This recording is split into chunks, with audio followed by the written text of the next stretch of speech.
A 74-year-old man comes to the physician complaining of increased urinary frequency along with the difficulty starting and stopping urination. His wife states that he wakes up multiple times throughout the night when he hurries to the bathroom, yet is unable to urinate. Diagnostic workup reveals a benign condition. Which of the following is a mechanism of action of the common medication used to treat this condition? So here they said that there is increase in the frequency of the urination, only increase. There is no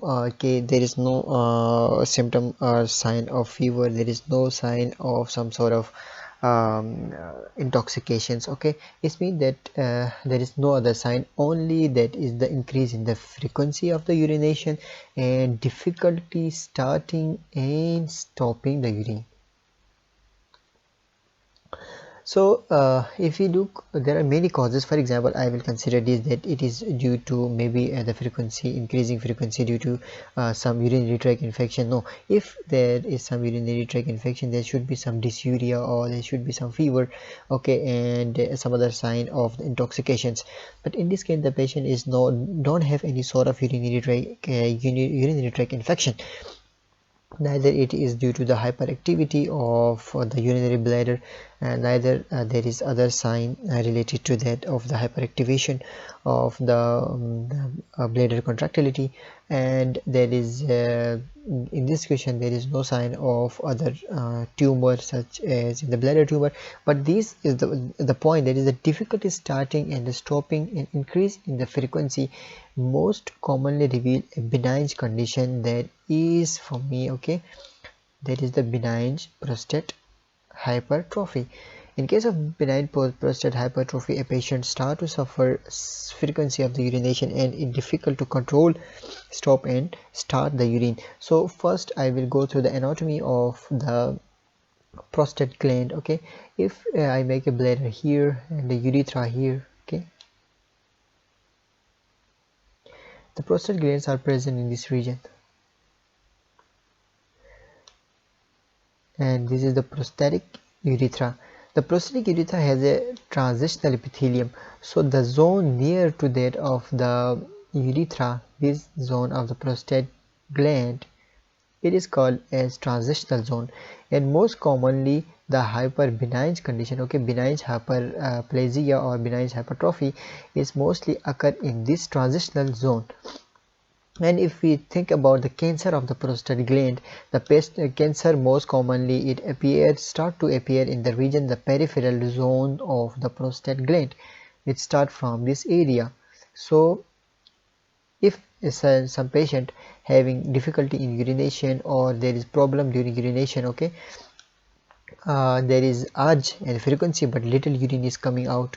So in these conditions we can identify two causes. Number first, that is the initial beginning or the initial starting point of the benign hyperplasia hypertrophy, or it is the final stage or the end stage of the cancer, prostatic cancer, because the prostatic cancer start in the peripheral zone and they comes down like this to the transitional zone, and finally it causes the obstruction and the compression of the urethra, there is a prostatic urethra, and leading to the difficulty in urination and problem during the urination. So in this case there is the benign condition, so the patient suffering from there of the benign prostate hyperplasia, benign prostatic hyperplasia. Okay, so the exact cause of the benign prostate hyperplasia is unknown, but most commonly it occurs in older ages, more than 75, more than 80 ages, because after these ages there is some variation and there is some changes in hormone level, and due to that variation or changes there is sometime there is a cause of benign prostatic hyperplasia. So male hormone, there is the testosterone hormone. Okay, the testosterone hormone, once it synthesized by the interstitial cell, okay, the testosterone hormone is converted into dihydroxytestosterone.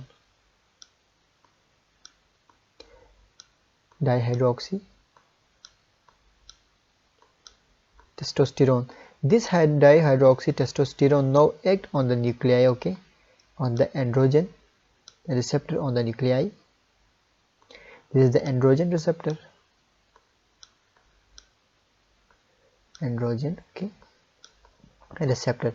So the dihydroxytestosterone act on the receptor, and what it do, it now increase the stromal synthesis, or we can say that is it cause the growth of the gland, prostate gland.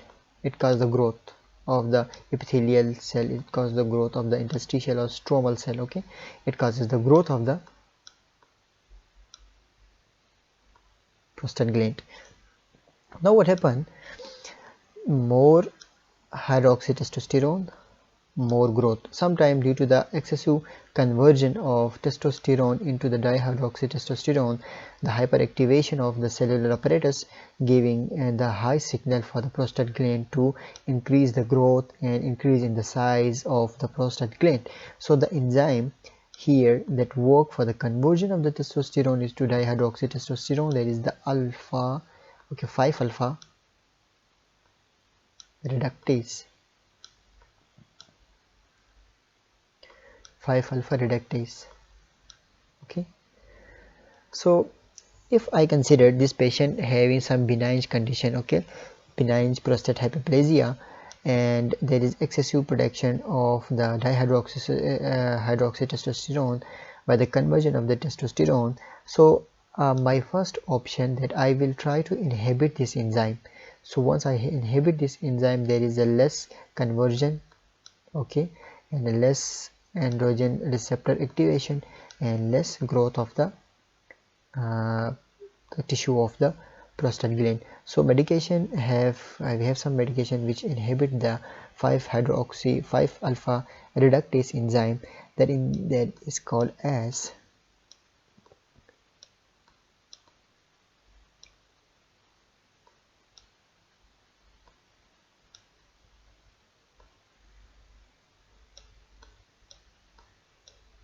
finasteride, okay. It is a medication, or is the drug? Finasteride. Finasteride is drug which used to inhibit this conversion by inhibiting the enzyme 5-alpha reductase. So our option should be the formation of the superoxide radical. The gonadotropin is not, so the best option is inhibition of 5-alpha reductase, which is responsible for the conversion of dihydroxytestosterone. Thank you.